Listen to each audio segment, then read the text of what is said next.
구독과 좋아요는 저희에게 큰 힘이 됩니다. 국민 여러분, 안녕하십니까? 15번째 영광 어라이브 시작하겠습니다.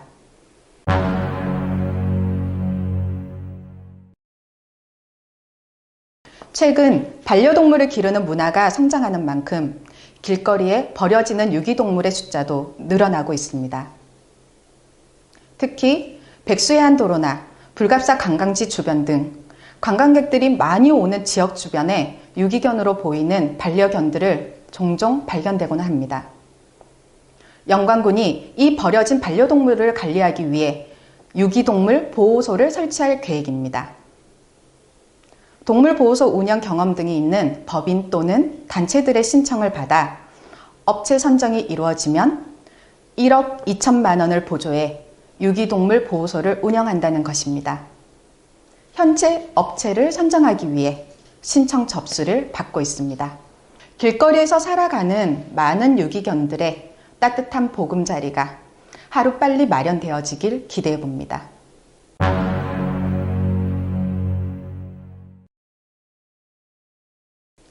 영광군이 코로나19와 같은 중대한 재난이 발생한 경우 경제적 어려움을 겪고 있는 국민들에게 긴급 재난지원금을 지급할 수 있도록 하는 법적 근거 마련에 나섰습니다.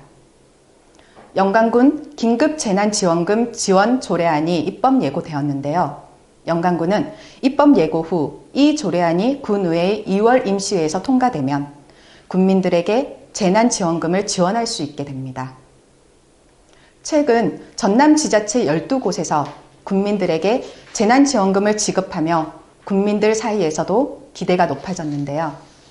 영광군은 재난지원금에 필요한 재원을 확보한 상황이었던 만큼 이번 조례안 통과에 따라 그 지급 시기도 결정될 것으로 보입니다. 조례안의 재난지원금 지급 방식이 영광 사랑상품권으로 정해지는 만큼 지급 후 지역 경제에도 큰 도움이 될 것으로 기대됩니다.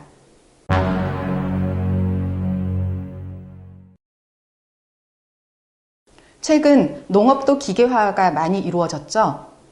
영광군도 농사에 필요한 많은 장비들을 국민들이 저렴하게 이용할 수 있도록 농기계 임대사업소를 운영하고 있습니다.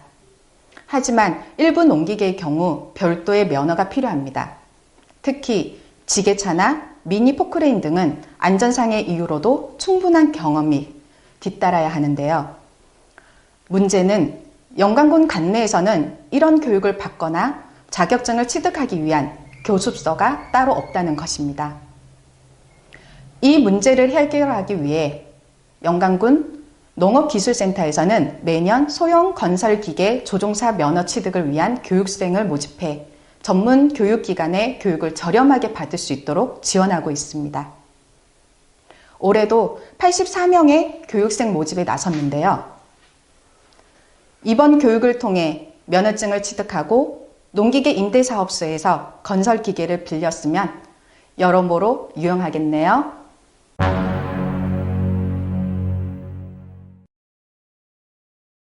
영광군에는 이렇게 유용한 정책과 국민의 삶을 지원하는 정책들이 많이 있는데요. 이런 정보들은 어디서 볼 수 있을까요? 애써 찾아보지 않고 누가 알려주지 않는 이상 이런 정보들을 쉽게 접할 수가 없습니다.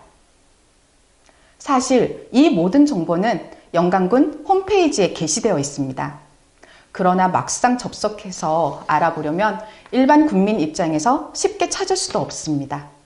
또한 필요한 내용을 찾았다고 해도 첨부되어 있는 파일을 보려면 별도의 앱이 필요한 경우가 많습니다.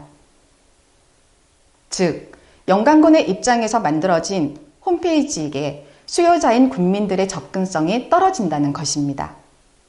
또한 홈페이지 자체가 국민들이 많이 사용하는 스마트폰보다는 PC에 최적화되어 있는 상태라 접속하는데도 대기 시간이 많이 길어지는데요.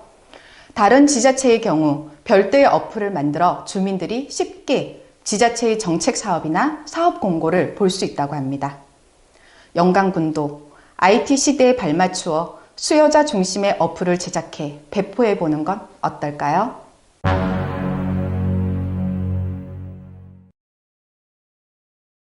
이상으로 영광 어라이브 마치겠습니다.